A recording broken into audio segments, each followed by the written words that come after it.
so you finally decided to invest. Congrats! You've officially entered the arena, like where fortunes are made, dreams are crushed, and Reddit threads are either gold mines or crime scenes. But listen, the stock market doesn't care if you're a newbie with ambition or a crypto bro with 3 monitors and 0 self-control. It will humble you. And today we're unpacking 10 brutal investing mistakes that almost every beginner makes, so you don't have to learn them the hard way like I did. Quick disclaimer, this isn't financial advice. It's educational, mildly sarcastic, and hopefully the best thing your algorithms fed you all week. Let's go. 1. Timing the market. Like a psychic, you're not one. Everyone's inner genius thinks they'll buy at the bottom and sell at the top.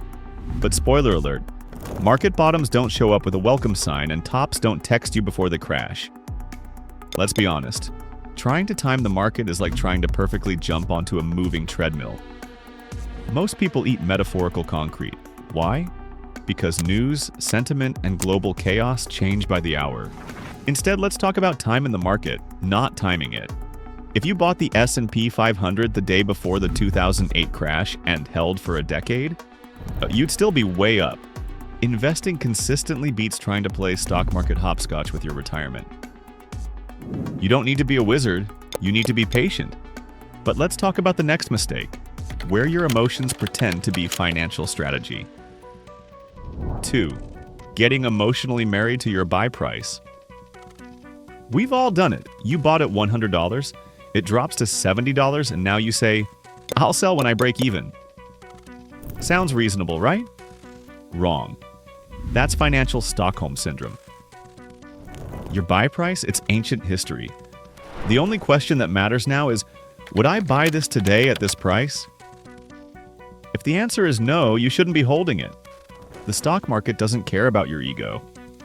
It doesn't care that you told your cousin this stock was the next Apple.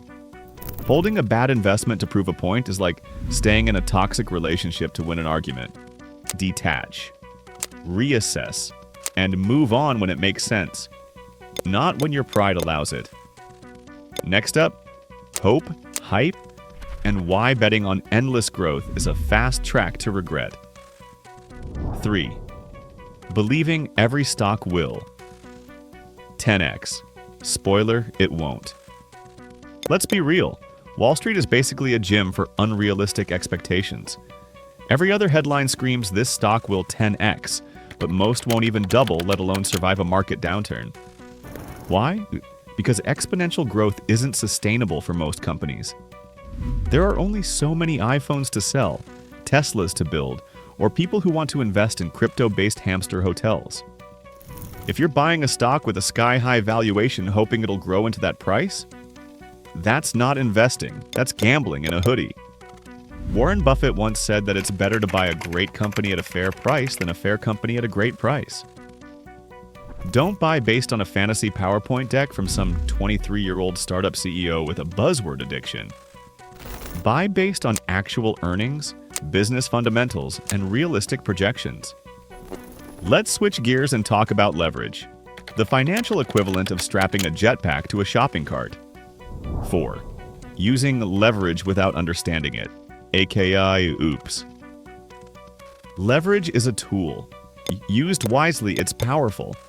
Used recklessly, it's how hedge funds implode and retail investors lose their rent money in 48 hours. Most new investors see leverage as free money, but they forget that someone always wants it back, usually at the worst possible time. Let's say you borrow $10,000 to invest in a stock. If the stock drops 30%, your losses are amplified and your broker may call you demanding more collateral. That's called a margin call, and trust me, you don't want to be taking one of those during brunch. Don't use leverage unless you 100% understand margin, volatility, and risk management. If you can't explain it to a 12-year-old, you probably shouldn't be using it. But even if you're playing it safe, you can still overthink yourself into failure. Here's how. 5. Missing the forest for the trees. You've got 6 spreadsheets open. You're analyzing footnotes in a 300-page annual report like it's a Da Vinci Code clue. Meanwhile, you forget to ask, is this business actually good? Here's a secret. You don't need to know every detail, you just need to know the right ones. Buffett focuses on three things: the business model, the people running it, the price he's paying. That's it. He's not reading footnote 27b about shipping logistics in Peru. He's buying quality with clarity, not complexity. So stop drowning in data and start asking better questions. Because if you're trying to win the Olympics with a calculator, you're doing it wrong. Now let's talk about making your investing life easier by not trying to look like a genius. 6. Jumping over 7-foot bars when 1-foot bars exist. Some investors want to make everything hard. They look at simple, solid businesses and say, that's too easy. So they chase biotech startups, crypto tokens, or quantum AI weed delivery apps. Newsflash: in investing, simple wins. Buffett and Munger don't invest in stuff they can't understand in 5 minutes. They skip the 7-foot hurdles and step confidently over the easy ones. Because returns aren't better just because the problem was harder. This is the opposite of what school teaches us. In life, complexity earns praise. In investing, it earns risk. But the next mistake is even sneakier. It's limiting your own shot before the market even gets the chance. 7. Shrinking your investing universe. A lot of investors handcuff themselves. I only invest in tech. I only do dividend stocks. I only buy stocks with blue logos. Cool story, but markets don't care about your preferences. Limiting your scope equals limiting your gains. Imagine if Buffett said, I only buy Nebraska-based agriculture stocks. We'd never have had Berkshire Hathaway. Instead, cast a wide net. Look globally. Be industry agnostic. The best opportunities show up where people aren't looking. Just make sure you understand the business. Curiosity is an asset. Don't put it on a leash. Now here's one of the deadliest habits you didn't know you had: action addiction. 8. Always feeling the need to do something.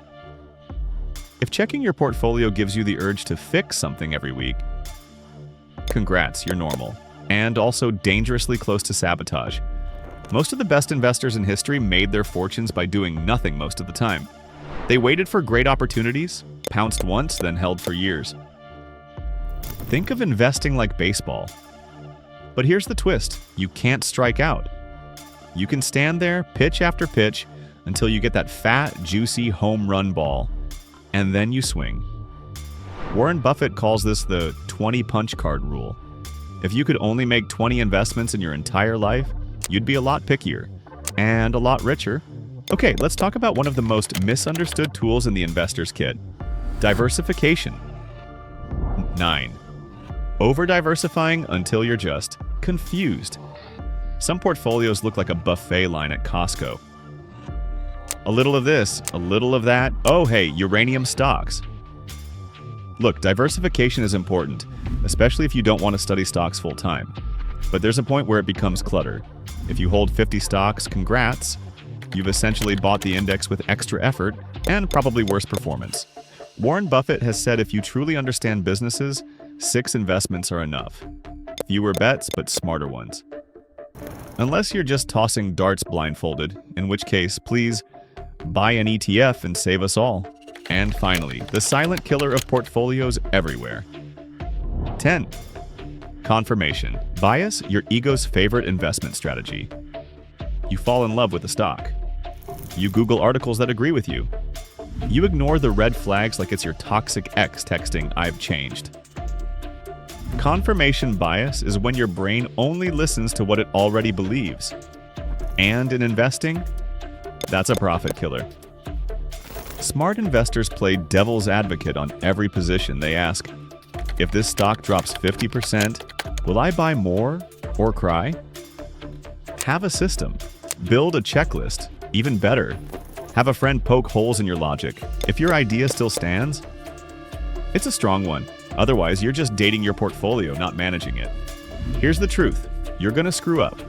But the key is to screw up less, learn faster, and stay in the game. If this helped save you from even one dumb money move, hit that like button like it owes you compound interest. Subscribe for more sharp investing content without the Wall Street snorefest. And tell me in the comments, what's the biggest mistake you've made investing? This is Investiverse. We don't predict the market, we prepare for it.